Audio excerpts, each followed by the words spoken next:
ആഴ്ചക്കാലം നടന്ന സംഭവവികാസങ്ങളുമായി വാരാന്ത്യക്കാഴ്ച. ഏവർക്കും സ്വാഗതം. ആരോഗ്യമന്ത്രി വീണ ജോർജിനെ പരിക്കേറ്റതും അതിനെ തുടർന്നുള്ള പ്രതിഷേധങ്ങളുമാണ് ഈ ആഴ്ചത്തെ വാർത്തകളിൽ ആദ്യം ഇടം പിടിച്ചത്. മറുവശത്ത് കേരളത്തിന്റെ യാത്രാ ദുരിതങ്ങൾക്ക് ശാശ്വത പരിഹാരം തേടിക്കൊണ്ട് മെട്രോമാൻ ഇ ശ്രീധരൻ സമർപ്പിച്ച അതിവേഗ റെയിൽവേ പാതയുടെ രൂപരേഖ പുറത്തിറക്കിയതും അതോടൊപ്പം തന്നെ ക്രൈസ്തവ ന്യൂനപക്ഷങ്ങളുടെ സാമൂഹിക സാമ്പത്തിക പിന്നോക്കാവസ്ഥ പരിഹരിക്കാൻ ലക്ഷ്യമിട്ടുള്ള ജസ്റ്റിസ് ജെ.ബി. കോശി കമ്മീഷൻ റിപ്പോർട്ടിലെ ശുപാർശകൾക്ക് സംസ്ഥാന മന്ത്രിസഭ തത്വത്തിൽ അംഗീകാരം നൽകിയതുമാണ് ഈ ആഴ്ചയിലെ സംഭവവികാസങ്ങൾ. കണ്ണൂർ റെയിൽവേ സ്റ്റേഷനിൽ KSU പ്രതിഷേധത്തിനിടെ ആരോഗ്യമന്ത്രി വീണ ജോർജിനെ പരിക്കേറ്റതും അതിനെ തുടർന്നുണ്ടായ രാഷ്ട്രീയ കോളിളക്കവുമാണ് ഈ ആഴ്ചയിലെ സംഭവവികാസങ്ങൾ. മെഡിക്കൽ കോളേജുകളിലെ ചികിത്സാ പിഴവുകൾക്കെതിരെ പ്രതിപക്ഷം സമരം ശക്തമാക്കുന്നതിനിടയിലാണ് അപ്രതീക്ഷിതമായി മന്ത്രിക്ക് നേരെ ആക്രമണമുണ്ടായെന്ന ആരോപണം ഉയർന്നത്. കണ്ണൂരിൽ നിന്ന് വന്ദേ ഭാരത് എക്സ്പ്രസിൽ കയറാനെത്തിയ മന്ത്രിയെ KSU പ്രവർത്തകർ കരിങ്കൊടി കാട്ടി പ്രതിഷേധിച്ചു. പോലീസുമായുള്ള തള്ളിക്കയറ്റത്തിനിടയിൽ മന്ത്രിയുടെ കഴുത്തിനും കൈക്കും പരിക്കേറ്റു. മന്ത്രിയെ ഉടൻ കണ്ണൂർ ജില്ലാ ആശുപത്രിയിലും പിന്നീട് പരിയാരം മെഡിക്കൽ കോളേജിലും തീവ്രപരിചരണ വിഭാഗത്തിൽ പ്രവേശിപ്പിച്ചു. സംഭവത്തിന് പിന്നാലെ സംസ്ഥാനത്തുടനീളം CPM, DYFI പ്രവർത്തകർ പ്രതിഷേധ പ്രകടനങ്ങൾ നടത്തിയിരുന്നു. കണ്ണൂർ റെയിൽവേ സ്റ്റേഷനിൽ ആരോഗ്യമന്ത്രി വീണ ജോർജിന് നേരെയുണ്ടായ പ്രതിഷേധം വലിയ രാഷ്ട്രീയ കൊടുങ്കാറ്റായി മാറിയിരുന്നു. മന്ത്രിയെ അപായപ്പെടുത്താനാണ് കോൺഗ്രസ് ശ്രമിച്ചതെന്ന് LDF ആരോപിക്കുമ്പോൾ ഇത് സർക്കാരിന്റെ തിരക്കഥയാണെന്ന് പ്രതിപക്ഷത്തിന്റെ മറുപടി. മന്ത്രിക്ക് നേരെ ആരും അടുത്തുപോലും പോയിട്ടില്ലെന്ന് ദൃശ്യങ്ങളിൽ നിന്ന് വ്യക്തമാണ്. 3 KSU പ്രവർത്തകരും 30ഓളം പോലീസുകാരുമാണ് അവിടെ ഉണ്ടായിരുന്നത്. പരിക്കേറ്റെന്ന് അവകാശപ്പെടുന്നത് വരാനിരിക്കുന്ന തെരഞ്ഞെടുപ്പ് മുന്നിൽ കണ്ടുള്ള നാടകമാണ്. ബെസ്റ്റ് ആക്ട്രസ് അവാർഡ് നൽകേണ്ട പ്രകടനമാണ് നടക്കുന്നത് എന്ന് പ്രതിപക്ഷ നേതാവ് VD സതീശൻ പറഞ്ഞു. ഞങ്ങൾ പ്രാഥമികമായൊരു അന്വേഷണം നടത്തി. പ്രാഥമികമായ അന്വേഷണത്തിലും ഇതുവരെ വാർത്താ ചാനലുകളിൽ വന്നിരിക്കുന്ന ദൃശ്യങ്ങൾ പരിശോധിച്ചതിലും KSUകാർ പ്രതിഷേധം നടത്തിയെന്നുള്ളത് ശരിയാണ്. പക്ഷേ അവരുടെ അടുത്തുപോലും എത്തിയിട്ടില്ല. ഒരാളും എത്തിയിട്ടില്ല. 3-4 KSU പ്രവർത്തകരാണ് ഉണ്ടായിരുന്നത്. 30-35 പോലീസുകാരുണ്ടായിരുന്നു. ഇവരെ ആക്രോശിച്ച് അവരുടെ അടുത്തേക്ക് ചെല്ലുന്ന ദൃശ്യങ്ങൾ മാത്രമേ ഇതുവരെ പുറത്തു വന്നിട്ടുള്ളൂ. തീർച്ചയായിട്ടും ഞങ്ങൾ പരിശോധിക്കും. അങ്ങനെ എന്തെങ്കിലും തെറ്റ് KSUകാരുടെ ഭാഗത്തുനിന്നുണ്ടെങ്കിൽ ഞങ്ങൾ നടപടിയെടുക്കും. പക്ഷെ ഇതുവരെ കിട്ടിയിരിക്കുന്ന ദൃശ്യങ്ങൾ വെച്ച് ആരും അവരുടെ അടുത്തേക്ക് പോയിട്ടില്ല. 3-4 KSUകാരും 35 പോലീസുകാരുമാണ് ഉണ്ടായിരുന്നത്. 30-35 പോലീസുകാരും 3-4 KSUകാരും ഉണ്ടായി. പ്രതിഷേധിക്കും, കരിങ്കൊടിയൊക്കെ കാണിച്ച് പ്രതിഷേധിക്കും. എല്ലാവർക്കും എതിരായി പ്രതിഷേധിക്കാറുണ്ട്. ഉമ്മൻചാണ്ടിക്കെതിരായിട്ട് പ്രതിഷേധിച്ചിട്ടുണ്ട്, ഇനിയും പ്രതിഷേധിക്കും. പക്ഷേ ആക്രമിക്കും എന്ന് പറയുന്നത് ഒരിക്കലും നടക്കാൻ പാടില്ലാത്ത കാര്യമാണ്. നടന്നിട്ടില്ല എന്നാണ് ഞങ്ങളുടെ പ്രാഥമിക അന്വേഷണത്തിൽ ഈ ദൃശ്യങ്ങൾ കണ്ടതിലും ഞങ്ങൾക്ക് കിട്ടിയിരിക്കുന്ന വിവരം. ഇനിയും ഞങ്ങൾ അന്വേഷിക്കും. അല്ല, അത് പിന്നെ തെരഞ്ഞെടുപ്പ് കാലമാണല്ലോ, എന്തും പറയാമല്ലോ, അതിൽ അർത്ഥമില്ല. ഞാൻ ചോദിക്കുന്നത്, വാർത്താ മാധ്യമങ്ങളെല്ലാം അവിടെ ഉണ്ടായിരുന്നു. നിങ്ങൾക്ക് ആർക്കെങ്കിലും ഇവരെ ആക്രമിക്കുന്ന ഒരു ചിത്രം കിട്ടിയിട്ടുണ്ടോ?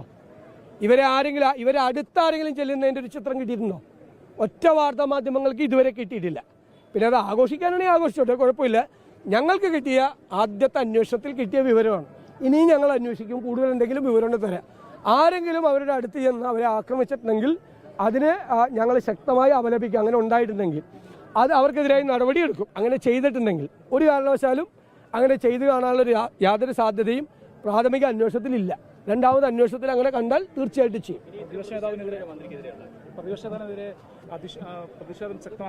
അല്ല, അതൊക്കെ ചെയ്ത് എനിക്കെതിരെ പ്രതിഷേധിച്ചു. എനിക്കൊരു വിഷയമില്ല. ഞാനാണല്ലോ കേരളം ഭരിക്കുന്നത്. ഞാനാണല്ലോ ആരോഗ്യരംഗത്തെ ഈ സ്ഥിതിയിലാക്കിയത്. ഞാനാണല്ലോ കേരളത്തെ ഈ സ്ഥിതിയിലാക്കിയത്.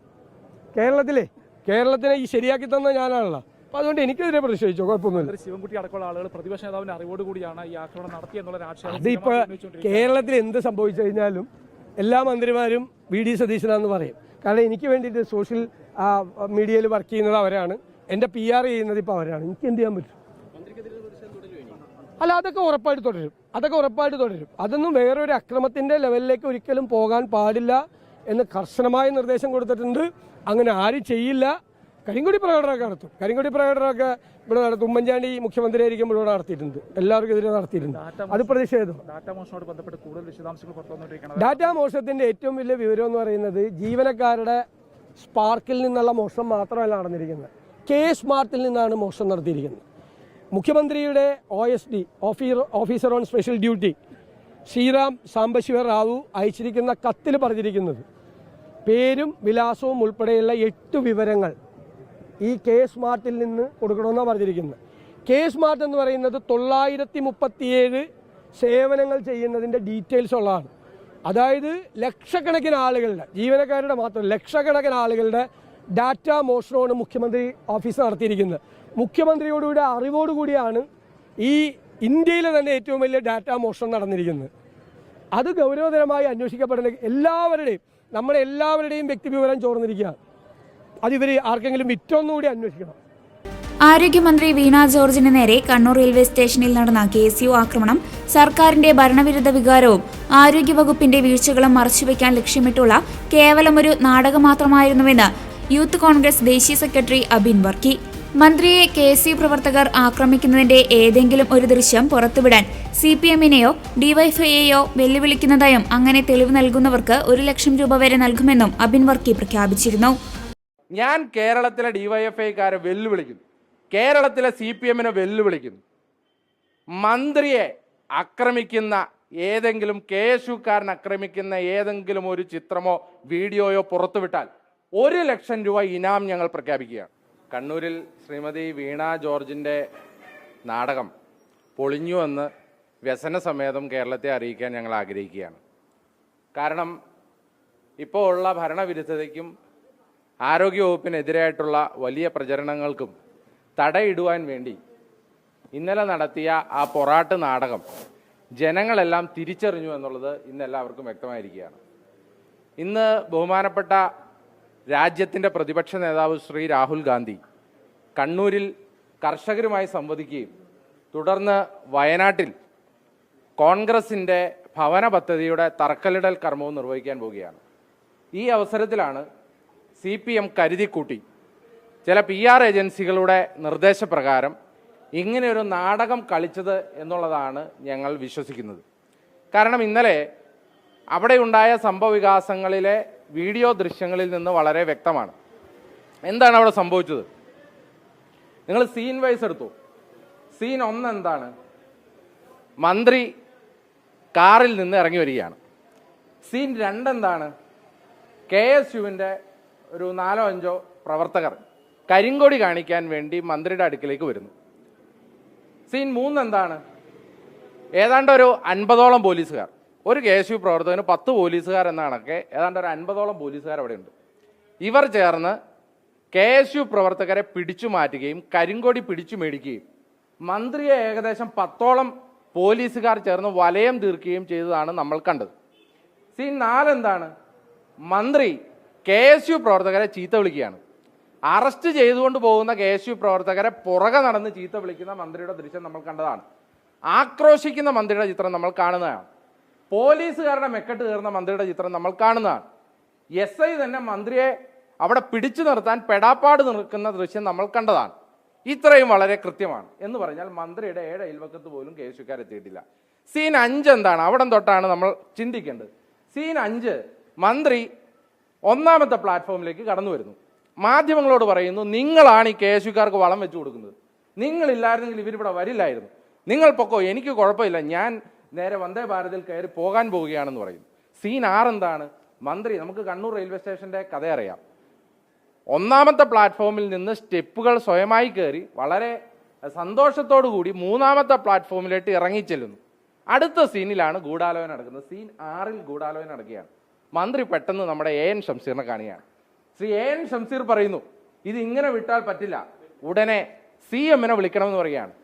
CM-നെ വിളിക്കാൻ വേണ്ടി സീൻ 7ൽ ഫോൺ വിളിച്ചു തുടങ്ങിയപ്പോൾ തൊട്ട് മന്ത്രിയുടെ മുഖം മാറുന്നു, വല്ലായിക പ്രകടിപ്പിക്കുന്നു, കഴുത്തിന് വേദനയാകുന്നു, കയ്യിൽ മുറിവ് കാണിക്കുന്നു.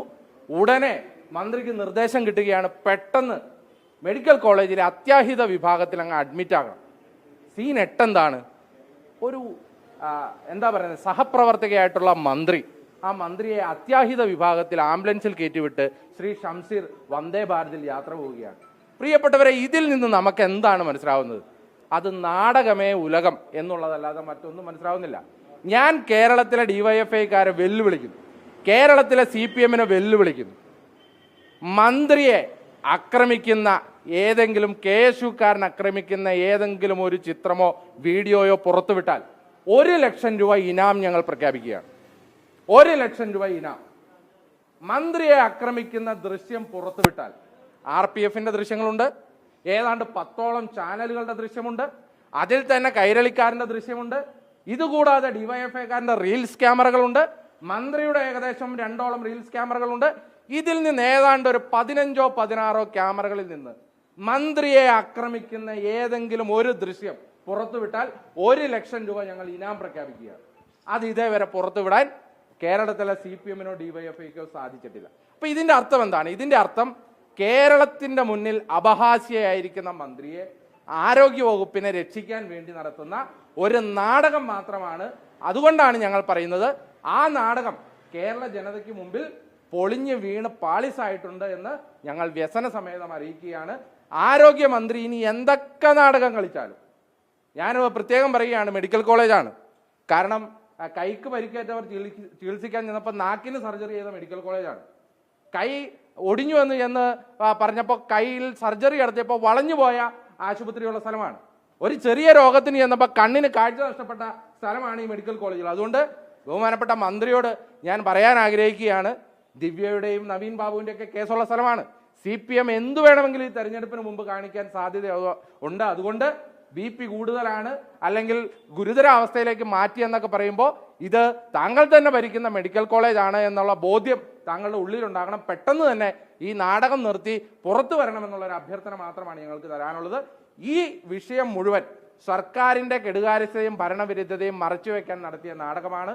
രാഹുൽ ഗാന്ധിയുടെ പരിപാടിയെ മൂടിവെക്കാൻ വേണ്ടി നടത്തിയ നാടകമാണ് എന്ന് ഉത്തരവാദിത്വത്തോടു കൂടി യൂത്ത് കോൺഗ്രസ് പറയുക.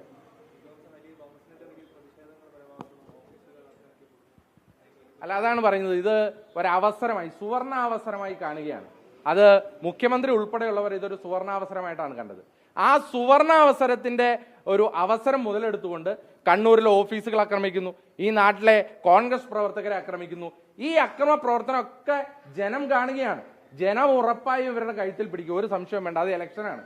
അതുകൊണ്ട് ഇതിനൊക്കെ തിരിച്ചടി നൽകാൻ ഇപ്പോൾ ഡിവൈഎഫ്ഐയുടെ സംസ്ഥാന പ്രസിഡന്റ് കുറെ നാളുകളായി പറഞ്ഞുകൊണ്ടിരിക്കുന്നു, തീക്കൊള്ളി കൊണ്ട് തല ചൊറിയരുത്, ഞങ്ങൾ ഇതിന് തിരിച്ചടിക്കും. ഡിവൈഎഫ്ഐയുടെ സംസ്ഥാന പ്രസിഡന്റിനോട് പറയാനുള്ളത്, നിങ്ങളടിച്ചാലും ശരീരത്തിൽ നിന്ന് വരുന്നത് ചോരയാണ്, ഞങ്ങളടിച്ചാലും ശരീരത്തിൽ നിന്ന് വരുന്നത് ചോരയാണ്.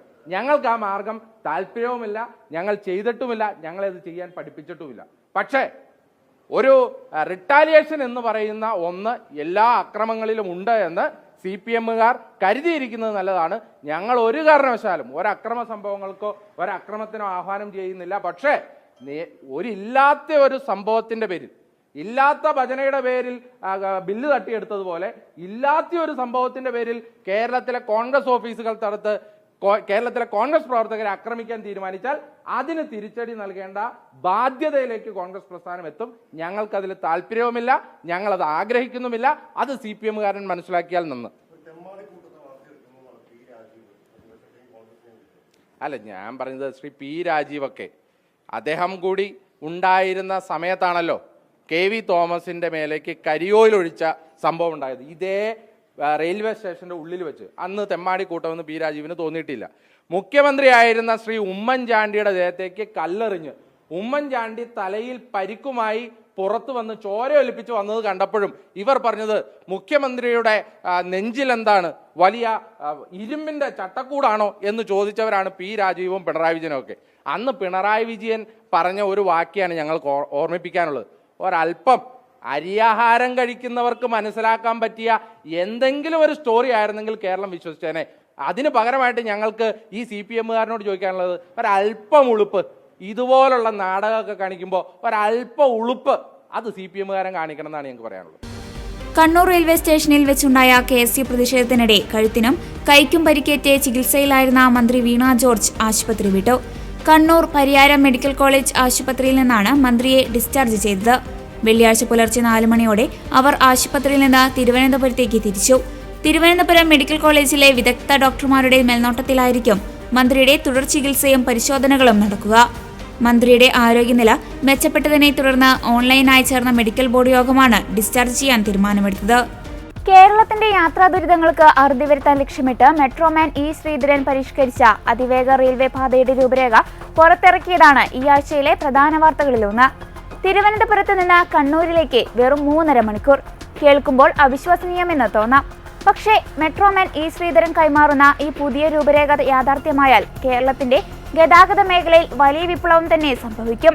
വിവാദങ്ങളിൽ കുടുങ്ങിയ കെ-റെയിലിനും സിൽവർ ലൈനിനും അപ്പുറം പ്രായോഗികതയുടെയും സാങ്കേതിക മികവിന്റെയും പുതിയൊരു ഡിസൈൻ മുന്നോട്ട് വയ്ക്കുകയാണ് അദ്ദേഹം. എന്താണ് ഇ ശ്രീധരൻ വിഭാവനം ചെയ്യുന്ന ഈ അതിവേഗ പാത? പരിസ്ഥിതിക്കും ജനങ്ങൾക്കും ദോഷമില്ലാതെ എങ്ങനെ ഇത് നടപ്പിലാക്കാം? കേരളത്തിന്റെ യാത്രാക്ലേശങ്ങൾക്ക് ശാശ്വത പരിഹാരം ലക്ഷ്യമിട്ട് മെട്രോമാൻ ഇ ശ്രീധരൻ പുതിയ അതിവേഗ റെയിൽവേ പാതയുടെ രൂപരേഖ അവതരിപ്പിച്ചു.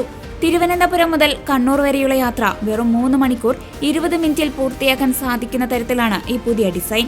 മുൻപ് ഒഴിവാക്കിയിരുന്ന പത്തനംതിട്ട, മലപ്പുറം ജില്ലകളെ കൂടി ഉൾപ്പെടുത്തിക്കൊണ്ടാണ് പുതിയ അലൈൻമെന്റ് തയ്യാറാക്കിയിരിക്കുന്നത്. തിരുവനന്തപുരം സെൻട്രലിൽ നിന്ന് തുടങ്ങി കണ്ണൂർ വരെ നീളുന്ന പാതയിൽ ആകെ 20 സ്റ്റേഷനുകൾ ഉണ്ടാകും. കെ-റെയിൽ ഉൾപ്പെടെയുള്ള മുൻ പദ്ധതികളെ അപേക്ഷിച്ച് നിർമ്മാണ ചെലവ് ഗണ്യമായി കുറച്ചാണ് ഇത് വിഭാവനം ചെയ്തിരിക്കുന്നത്. ഏകദേശം 56,500 കോടി രൂപയാണ് പദ്ധതിയുടെ ആകെ ചെലവായി കണക്കാക്കുന്നത്. ആകെ 465 കിലോമീറ്റർ നീളമുള്ള പാതയിൽ 445 കിലോമീറ്ററും തൂണുകളിലൂടെയുള്ള പാതയായിരിക്കും. ബാക്കി 20 കിലോമീറ്റർ മാത്രമാണ് ഭൂഗർഭ തരംഗങ്ങളിലൂടെ കടന്നുപോകുന്നത്. ഇത് ഭൂമി ഏറ്റെടുക്കൽ മൂലമുള്ള പ്രതിസന്ധികൾ കുറയ്ക്കാൻ സഹായിക്കും.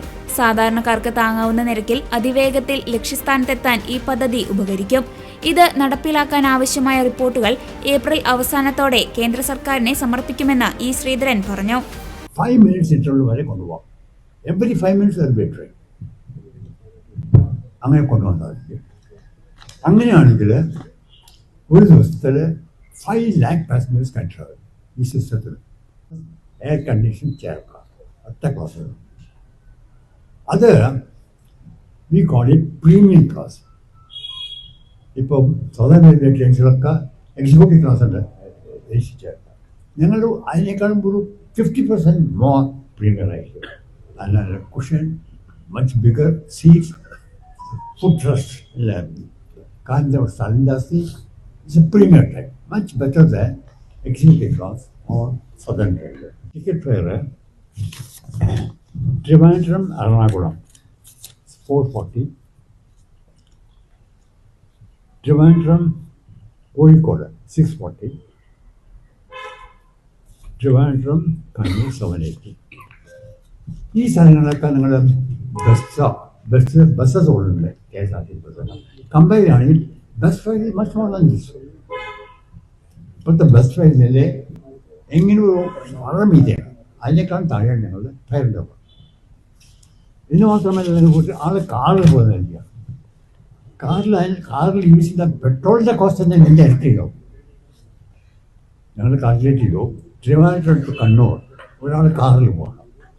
ആ കാറിൽ അതിനുള്ള പെട്രോൾ മാത്രം ഉപയോഗിക്കുകയാണെങ്കിൽ 8,000 rupees വരും. പേയ് മണി 780. എന്നിട്ട് എന്താ comfortable, very punctual, very clean train service. അങ്ങനെ ഇതുകൊണ്ട് we expect lot of people from the existing southern railway trains to switch on to this. ഇപ്പോൾ ഒരു പരശുരാമ എക്സ്പ്രസ് എടുത്ത് നോക്കും, അതിൽ 2 മറ്റുള്ള എയർ കണ്ടീഷൻ കോച്ചസ്. അത് തിക്കിത്തായിട്ട് ആർക്ക് സ്ഥലം കിട്ടാനായിട്ട് എല്ലാവരും തേർഡ് ക്ലാസ്സിൽ പോവാം. എയർ കണ്ടീഷൻ കിട്ടുകയാണെങ്കിൽ they are prepared to travel, pay that amount. 780. ഇങ്ങനെ ട്രെയിൻസ് ഇത്ര ചീപ്പായി കിട്ടുമ്പോൾ we expect lot of people for southern trains lot of people. ഞങ്ങളുടെ കാൽക്കുലേഷൻ പ്രകാരം at least 8 to 9 trains of southern railway will have no passengers. അവർ cancel ചെയ്യാം, എല്ലാം ഇതിൽ പോകും. അത് ക്യാൻസൽ ചെയ്ത അവർ പാത്തുണ്ടല്ലോ, that path they can utilize for more long distance trains or goods trains. But Southern Railway is a big profiter because of this. Every extra path കിട്ടും, 8 extra path കിട്ടും. കേരളത്തിലെ ക്രൈസ്തവ ന്യൂനപക്ഷങ്ങളുടെ സാമൂഹിക സാമ്പത്തിക വിദ്യാഭ്യാസ പിന്നാക്കാവസ്ഥ പഠിക്കാൻ നിയോഗിച്ച ജസ്റ്റിസ് JB കോശി കമ്മീഷൻ റിപ്പോർട്ടിനെ സംസ്ഥാന സർക്കാർ തത്വത്തിൽ അംഗീകാരം നൽകിയത് ഈ ആഴ്ചയിലെ പ്രധാന വാർത്തകളിൽ ഒന്നാണ്. 2026 ഫെബ്രുവരി 24 കൈക്കൊണ്ട ഈ മന്ത്രിസഭാ തീരുമാനം ക്രൈസ്തവ ന്യൂനപക്ഷങ്ങളുടെ ക്ഷേമത്തിൽ ഒരു പുതിയ അധ്യായത്തിന് തുടക്കം കുറിച്ചിരിക്കുകയാണ്. വിദ്യാഭ്യാസ സ്കോളർഷിപ്പുകൾ, തീരദേശ മലയോര മേഖലകളിലെ കർഷകർക്കുള്ള പ്രത്യേക ആനുകൂല്യങ്ങൾ, ഭവന പദ്ധതികൾ തുടങ്ങി 32ഓളം ശുപാർശകളാണ് സർക്കാർ നടപ്പിലാക്കുന്നത്. സച്ചാർ കമ്മീഷൻ റിപ്പോർട്ട് നടപ്പിലാക്കിയതുപോലെ തങ്ങളുടെ റിപ്പോർട്ടും നടപ്പിലാക്കണമെന്ന ക്രൈസ്തവ സഭകളുടെയും സംഘടനകളുടെയും നിരന്തരമായ ആവശ്യത്തിനുള്ള ഔദ്യോഗിക പ്രതികരണം കൂടിയാണ് ഈ നടപടി. ഈ ആഴ്ച കേരള സർക്കാർ കൈക്കൊണ്ട ഏറ്റവും നിർണായകമായ തീരുമാനങ്ങളിലൊന്നാണ് ജസ്റ്റിസ് JB കോശി കമ്മീഷൻ ശുപാർശകൾ നടപ്പിലാക്കാനുള്ള തീരുമാനം. ക്രൈസ്തവ വിഭാഗങ്ങൾക്കിടയിലെ സാമ്പത്തിക സാമൂഹിക പിന്നോക്കാവസ്ഥ പഠിക്കാനായി നിയോഗിച്ച കമ്മീഷന്റെ 32ഓളം ശുപാർശകളാണ് സർക്കാർ തത്വത്തിൽ അംഗീകരിച്ചിരിക്കുന്നത്. മന്ത്രിസഭയുടെ അംഗീകാരം ലഭിച്ചതോടെ സാമ്പത്തികമായി പിന്നോക്കം നിൽക്കുന്ന ക്രിസ്ത്യൻ വിദ്യാർത്ഥികൾക്ക് സ്കോളർഷിപ്പുകളും മറ്റ് വിദ്യാഭ്യാസ സഹായങ്ങളും വർദ്ധിപ്പിക്കും. ഭവനരഹിതരായവർക്കും ലത്തീൻ കത്തോലിക്കർ ഉൾപ്പെടെയുള്ള തീരദേശ നിവാസികൾക്കും പ്രത്യേക പാർപ്പിട പദ്ധതികളും മലയോര മേഖലയിലെ കർഷകർ നേരിടുന്ന പ്രശ്നങ്ങൾ പരിഹരിക്കുന്നതിനും പട്ടയ നടപടികൾ വേഗത്തിലാക്കുന്നതിനും മുൻഗണനയും ഉണ്ട്. ന്യൂനപക്ഷ വികസന കോർപ്പറേഷൻ വഴി കുറഞ്ഞ പലിശ നിരക്കിൽ വായ്പകൾ ലഭ്യമാക്കും. അതേസമയം JB കോശി കമ്മീഷൻ റിപ്പോർട്ട് പൂർണ്ണമായും പ്രസിദ്ധീകരിക്കണമെന്ന ആവശ്യവുമായി ഓർത്തഡോക്സ് സഭ രംഗത്തു വന്നു. കമ്മീഷൻ റിപ്പോർട്ടിലെ ചില ശുപാർശകൾ നടപ്പിലാക്കാൻ സർക്കാർ തീരുമാനിച്ചതിന് പിന്നാലെയാണ് സഭയുടെ ഈ പ്രതികരണം. ഞങ്ങൾ പ്രതിപക്ഷ നേതാവ് പറഞ്ഞതിനെക്കുറിച്ചൊന്നും ഞങ്ങളുടെ കൺസേൺ അല്ല. ഞങ്ങളുടെ കൺസേൺ സഭ ഇത് കുറച്ച് കാലങ്ങളായി ആവശ്യപ്പെടുന്നതിന്, ഒരു സഭ മാത്രമല്ല, എല്ലാ ക്രൈസ്തവ സഭകളും കാലാകാലങ്ങളായി ആവശ്യപ്പെട്ടുകൊണ്ടിരിക്കുന്ന ഒരു ആവശ്യമാണിത്.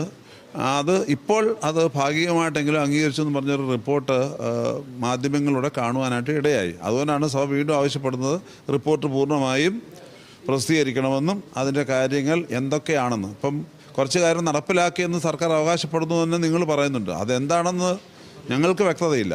ആ വ്യക്തത വരുത്തണമെന്നുണ്ടെങ്കിൽ റിപ്പോർട്ട് പുറത്തു വരികയും റിപ്പോർട്ടിലുള്ള കാര്യങ്ങൾ ഇന്ന കാര്യങ്ങളൊക്കെ നടപ്പിലായെന്ന് ഞങ്ങൾക്ക് ബോധ്യമാകാൻ കൂടെ വേണമല്ലോ. അതാണ്.